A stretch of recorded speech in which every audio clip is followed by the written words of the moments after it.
Ikaw? Business. Members?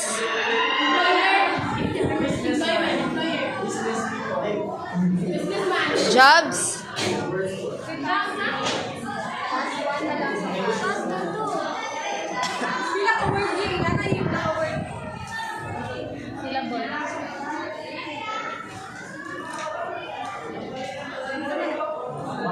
One word. Man. Entrepreneurship. Lalakin. Saan ba na? Talking? Sales? Sales talk? Communicating? Communication. Communicate? Communicating? Communication skills?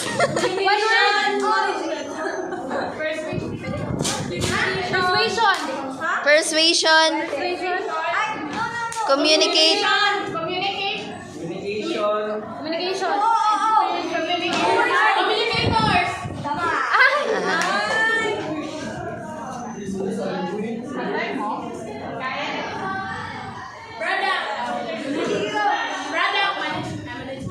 Business, marketing, thinking, innovative, innovation, innovators. With ORS.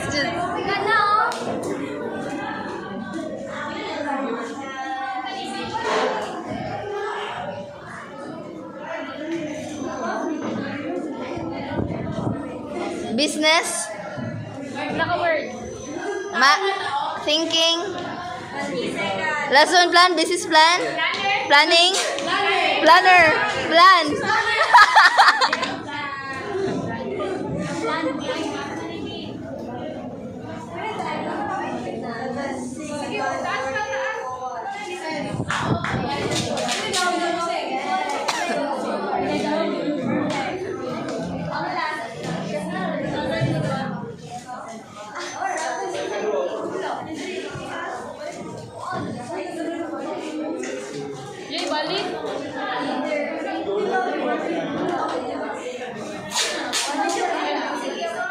Yo kasi.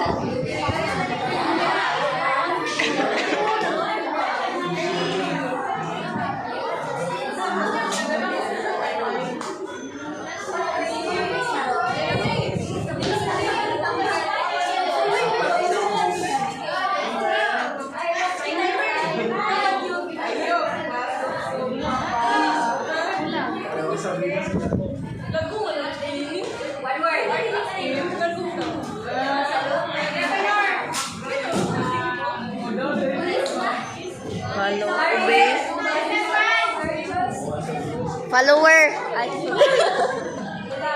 What did they update?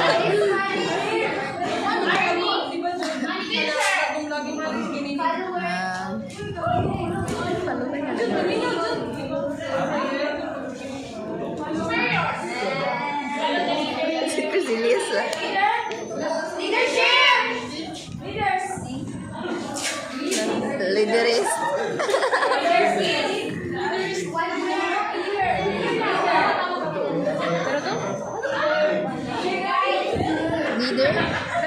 Leader.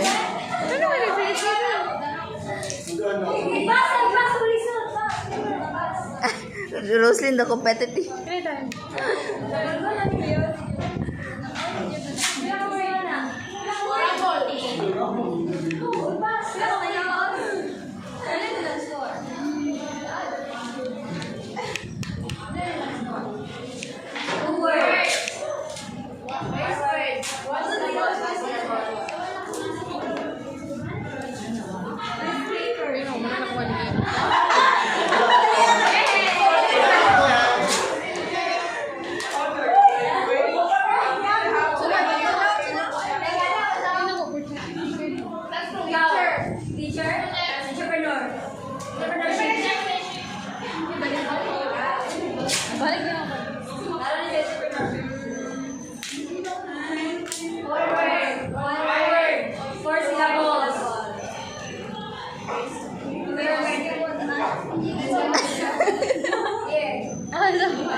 Savings.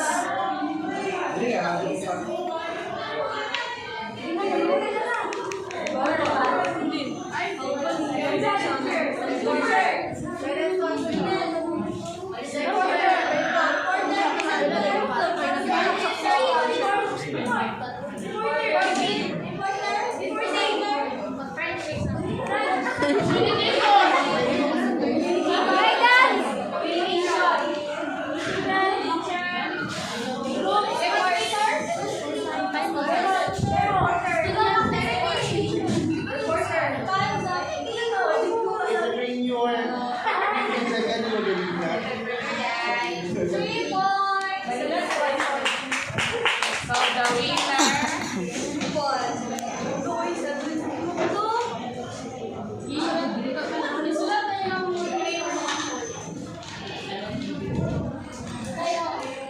One-fourth t-shirt. Makita Uy, itong Japan na. Japan. Sige, magagis ako ng video. Let's begin our discussion today. So our lesson today is all about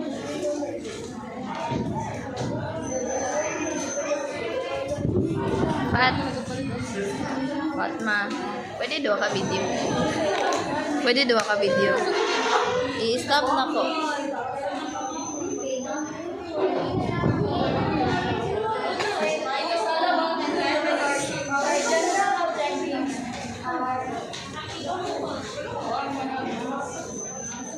Uy, ang camera. Ay, kay. comprehensive understanding of the entrepreneurial process, enhance critical thinking and problem-solving skills, and thus develop skills to evaluate the potential or of identify business opportunities. So when you hear about entrepreneurship, what comes to mind? First one standing. Yeah! Yes, I really.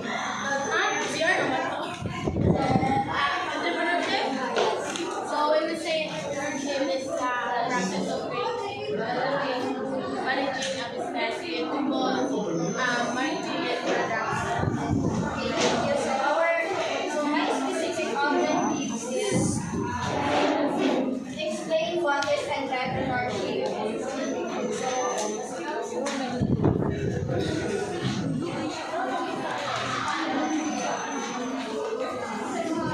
Entrepreneurship, the word entrepreneur was derived from the French verb Entrepreneur. which means Undertake. Yun, kulin.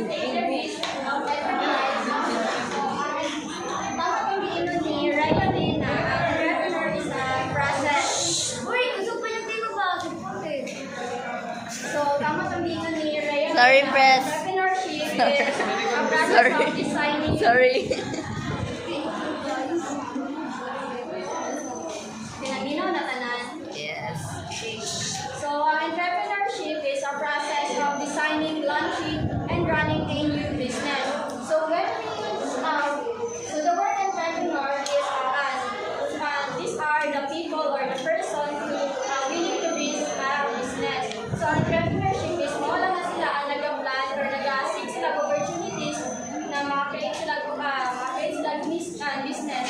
Then, ang purpose po sa entrepreneurship or ang mga entrepreneur kay dili lang kay sila more on profit, nag-seek sila, nag-solve sila ka ng solution and day-to-day problem. Dili pa rin na sa mga businessman will like, sige lang sila produce or product, wala sila nag-consider kung kinahanglan pala sa mga tao or kanang needs pa dyan na sa mga tao. So, entrepreneurship is a proactive process of developing a business venture to make a profit. So, it involves seeking opportunities for a market, establishing and operating a business out of the opportunity.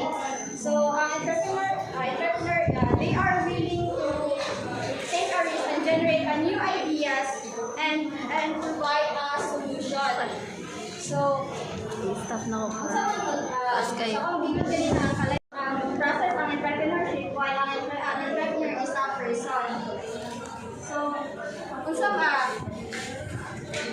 unsa ang kalahian sa entrepreneurship o sa businessman or businessman?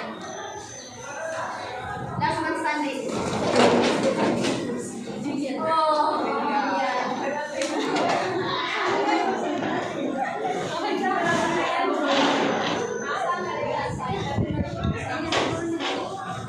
Ten. Gugunit ba yan? Ha?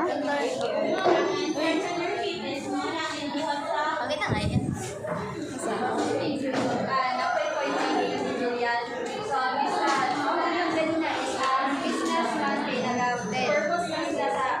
Making profits while ang entrepreneurship is nag-earn good sila while nag-help good sila sa mga tao na matalas na work. Like for example, ito sa kay Diwata, familiar mo niya.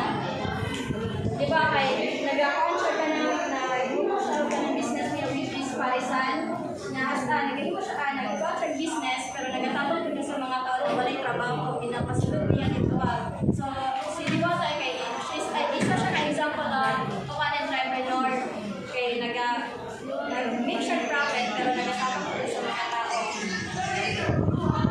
And ang focus niya ay sa entrepreneur kay siya overall process of creating a business or managing a business venture. Then ang scope niya is a broad that concept that encompasses all the activities involved in starting and managing a business. Like for example, research, market research, developing business plan, o mga nag-manage ng business. While ang entrepreneur, kay sila ang innovators and dapat ang nag-develop takes the initiative to create a plan or run a business.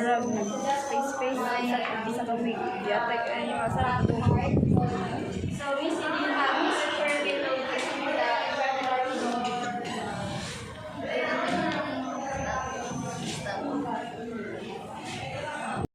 Good afternoon, everyone. I am Karen Sherwin P. the second reporter about entrepreneurship.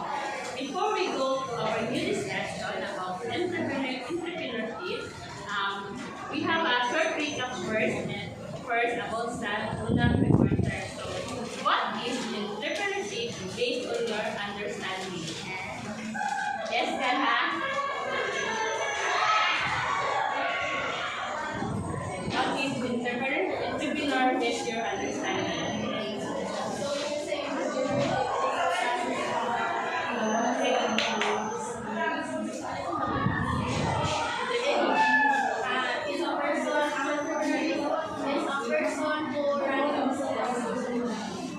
So, do you appreciate? Yes. Why? Because entrepreneur is the one who leads, the one who innovates and create a product for his or her own business. Alright. Entrepreneur is the process of identifying, creating to bring the product, services, or idea about marketing. Ang entrepreneur is the economic force na naghahatid ng job creation by transforming ideas into a business. Overall, entrepreneurship is about turning vision into reality and naghahatid siya negative and positive impact sa atong world through business. For example is street food. The negative impact na naghahatid sa street food business is the cause of cancer. While ang positive is naghahatid siya job creation, financial support of everyday income sa ato ang mga needs. So, there is a seven common strategies that we need to consider. First, there's decisive, communicator, leader, opportunity seeker, proactive, risk taker, and innovative. So, what is decisive?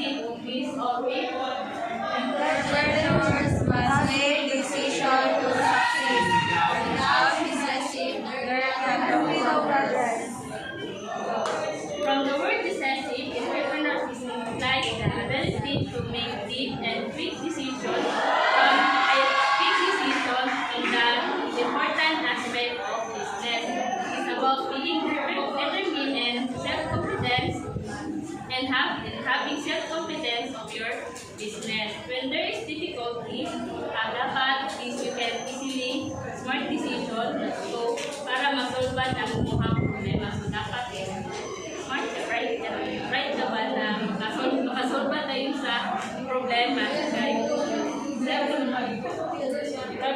Dapat hindi pa bago-bago ang ating isip sa pag-create ng negosyo sa decision. And you cannot easily influenced by others. As a minded person, before na sila sa negosyo, you have a proposal plan first which take from the start to end.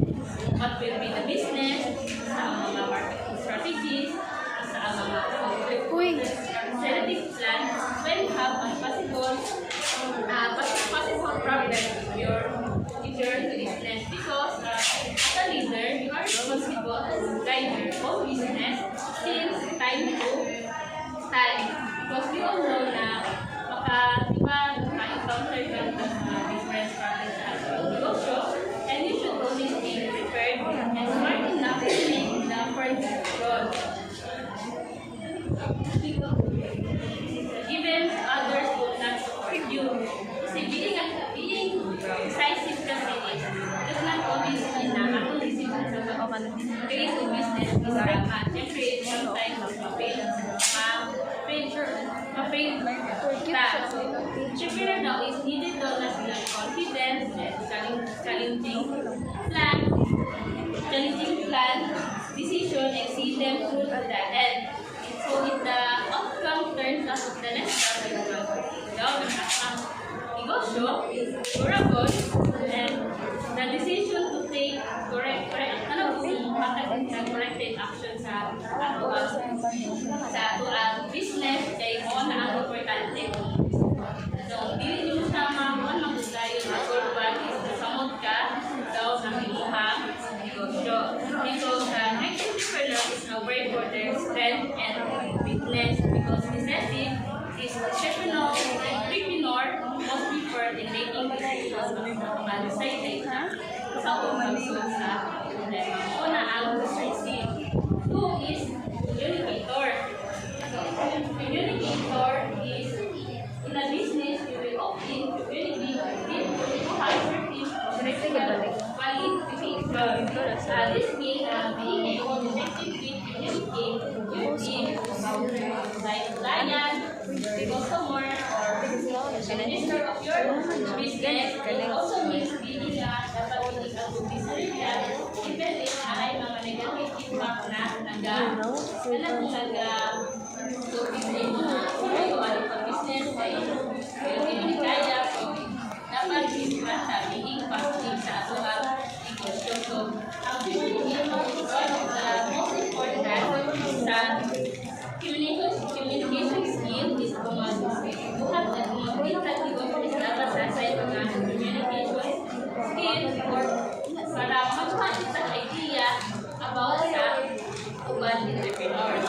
And one of the important is networking na para magpapit ang guide sa uban nilagay sa networking social media, mga phones, mga so, communication is there is two types of communication, non-verbal and verbal communication.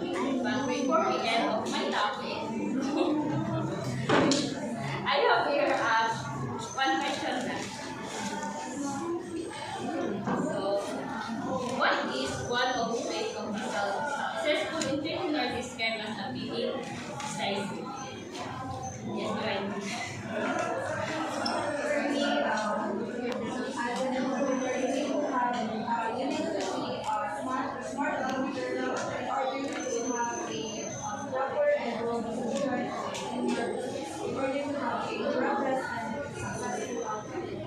Tama si Dunay, ang decisive means daw is making firm decisions sa actual business. So, that's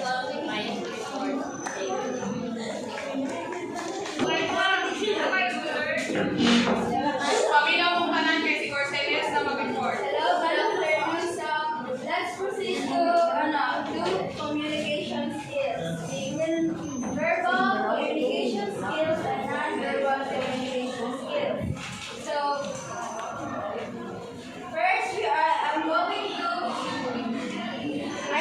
to ask you a question. So,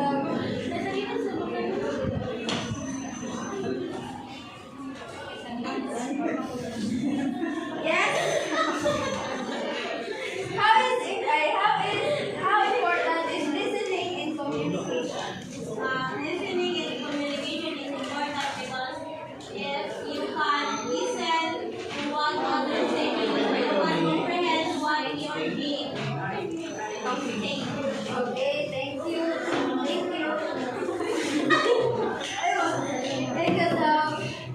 Thank you. So correct. It is important to listen carefully on what the speaker is telling, so that you can communicate.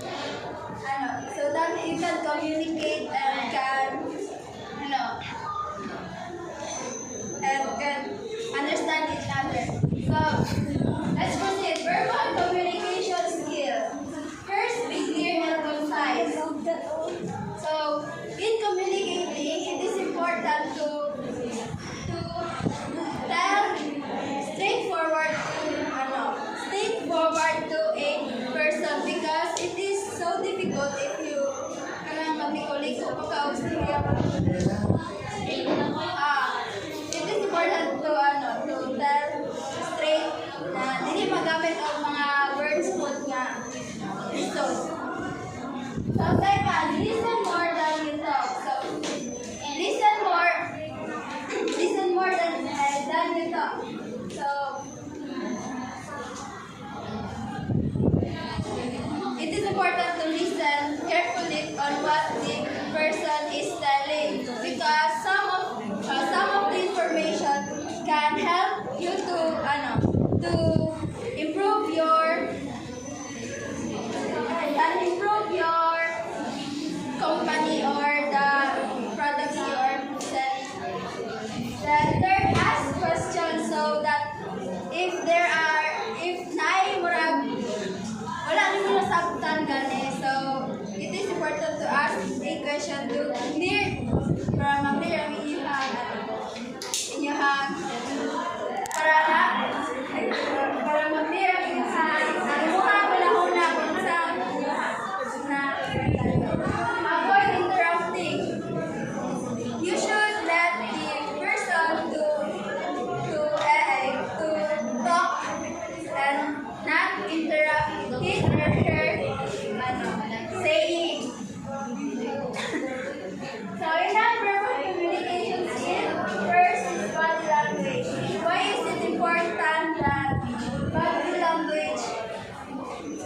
Why is it important in communicating the body language? Yes, Leonor. Okay. Yes, Shane. What is the question again? Why is it important in communication skill? Sa body language.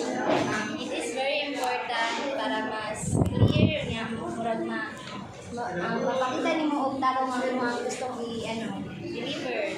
Okay, so thank you, Shane. Tama na si Shane nga kapag kita ay isa po sa body language kay para mas mo-focus ang inyong kasturya kanay sa inyong for them to feel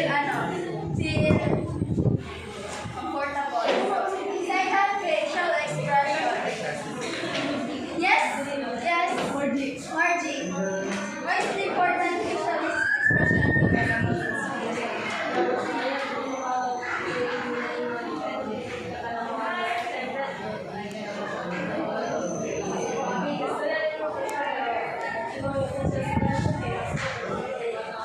Okay, tama. So, facial expression is one of the important sa communication skill, because it can convey what the person ay matabang din siya sa usap ng mga express ko sa isa ka person. Example, na-irritate siya, kabalo na yung ka. So, sa third, tone of voice. Sa communication skill, tone of voice is important. Sky, para mas kay mas important siya kay lahat ng lahi-lahi. There's a different tone of voice na ay mugo, na ay taas, na ay murag masuko, na ay murag malipay. So it is important nga murag normal lang pag nga pagkastorya nga. Dili siya ma-misinterpret sa inyo. So now let's proceed to leader. Please read this. Must have the charisma to obey by his employees, and they must be the source of inspiration for their employees. So an entrepreneur is a leader. So it is leader must leader are a person who organize and motivate a group of people to achieve the common objective. So the leader siya ay dapat siya ang siya ang the lead of kanang murag open mo siya sa tanan gani. So dili sa motivator ay dili ang mga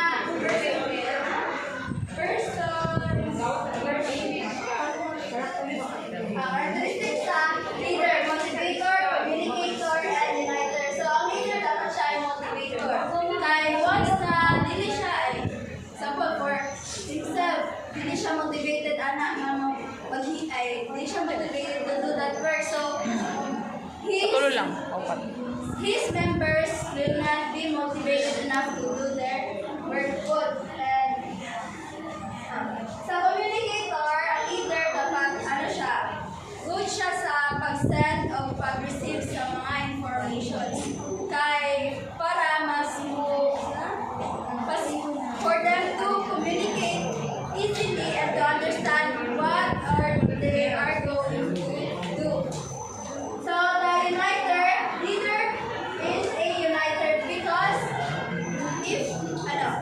if your members that you don't unite, it can cause dili sabot sa each other. Then sa pag-uniter, importante po walang trust sa imuhang member for them to trust you wholeheartedly and mas mo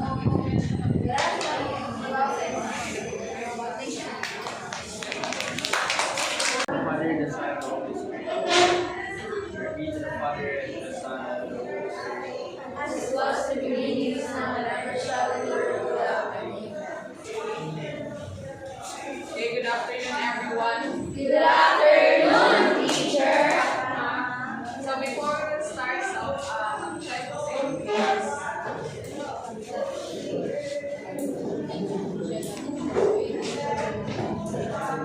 Sila pa, guys.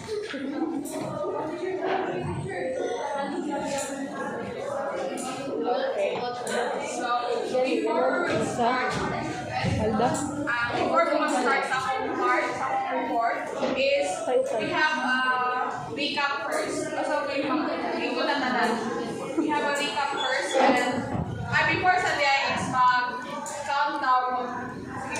Part 1. 2, 3, 4. Three. 4.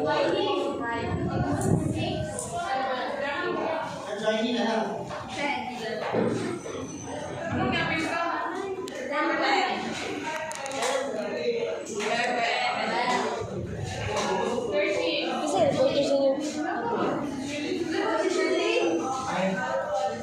13 na lang ako, 18,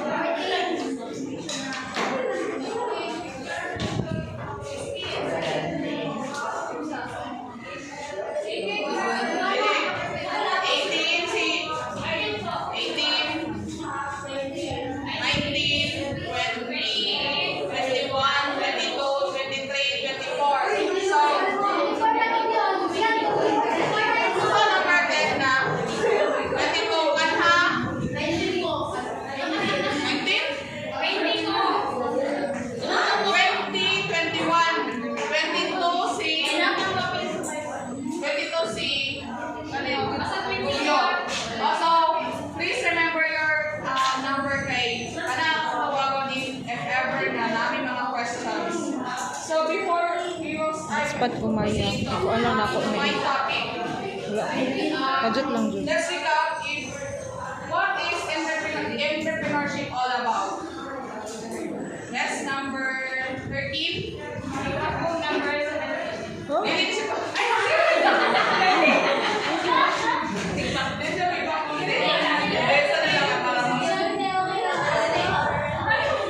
Okay na, Maya. Thank you.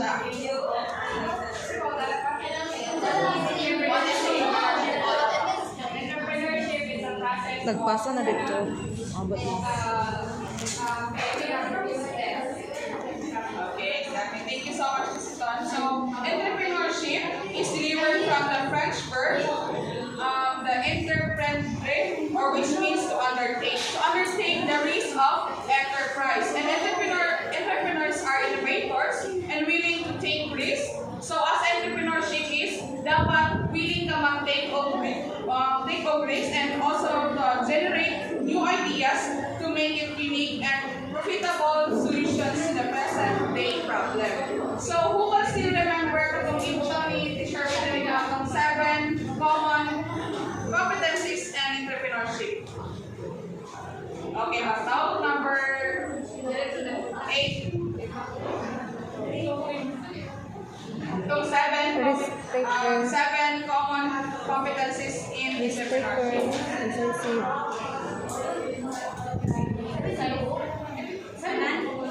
Or katong na topic lang nila for CDS and C. Decisive, then next one. Wala pa yung proactive. Communicator. Or leader. Yes. So, kanang na topic E, for CDS and the teacher weight, which is the decisive, the communicator, and the leader. So, now let's proceed to the next one, which is the opportunity seeker. But before that, this is my specific objectives for my topic.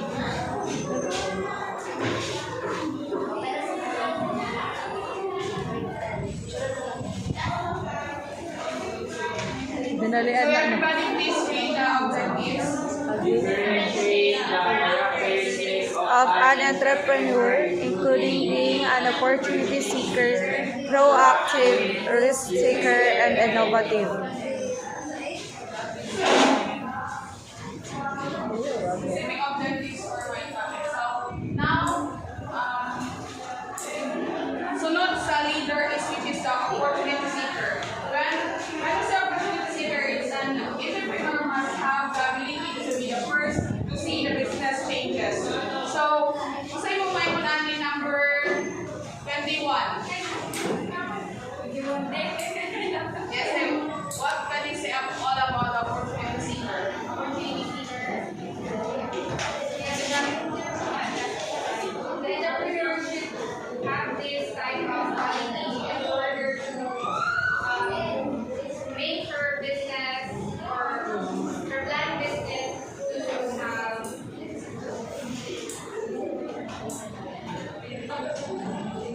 To have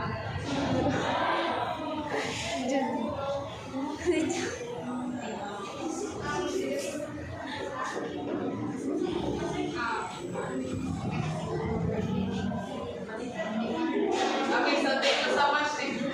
Then, so opportunity seeker. So as an entrepreneur, you always, so as an entrepreneur, dapat always ka nag-seize opportunity.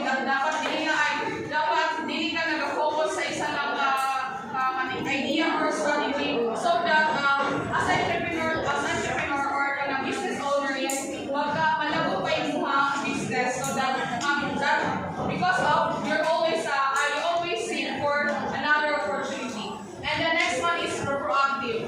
So proactive is an entrepreneur can control a situation by making things happen or by preparing for possible future problems. So as an entrepreneur or as a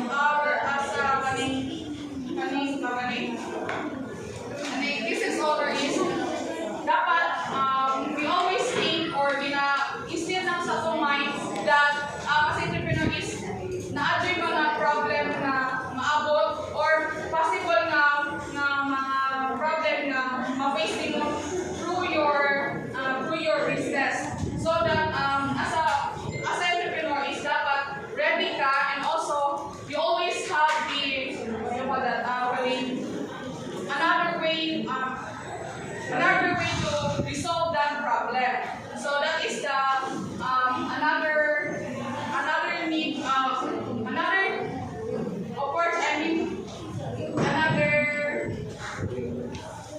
characteristic. So common competencies of entrepreneurship. So the next one is risk taker. Everybody please read. Entrepreneur has the courage to pursue business idea. So number 12. Yes. Yes, can you agree? Risk taker. Okay, so explain ako. Yes. The entrepreneur as a risk taker murag ga-take risk sila sa mga challenges, sa mga mabukay ng mga pagsagay sa ilang, like for example, sa ilang business. So, muna akong pagsabot sa risk taker. Yes, okay, thank you, Shane. So, okay, tama ka. So, as entrepreneur is, you always need to take risk because we all know that in business, we don't know if kani is malago pa siya ng business or mabato pa sa mga tao or dili. So, as entrepreneur, you always to take risk because as what I've said earlier that the entrepreneurs are willing to take risk and generate new ideas to make it unique and a profitable solution. So that is another one sa entrepreneur. And the next one is the last 7 competencies in entrepreneurship, which is innovative. The innovative is the entrepreneur constantly looks for new ideas, thus he needs to be creative. So, di ba natapit na ito din ako last time na as a business owner or an entrepreneur is you always need to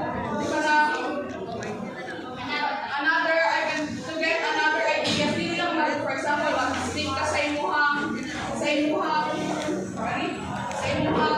business.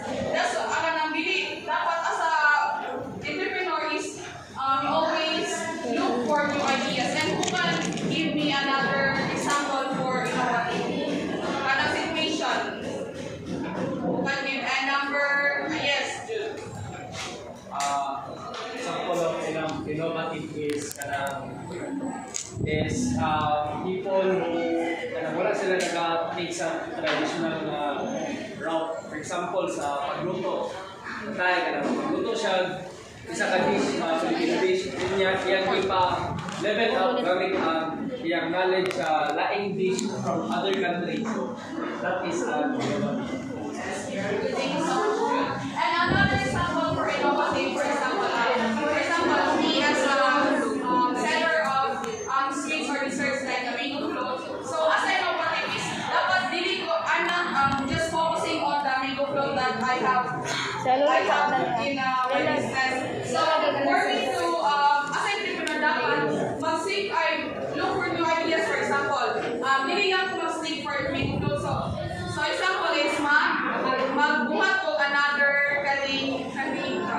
business which I can new products. Variety of for example, di lang mag-focus sa mango float, so di ka mga avocado ka siya mga layer yapon. So that is another example of innovative. And last one is I just need to ask one lang or kasi what are the importance of these competencies in entrepreneur? As an entrepreneur, who can volunteer? Anyone? Okay, number. Ang tanong sa ng number? 24. Okay, number 22.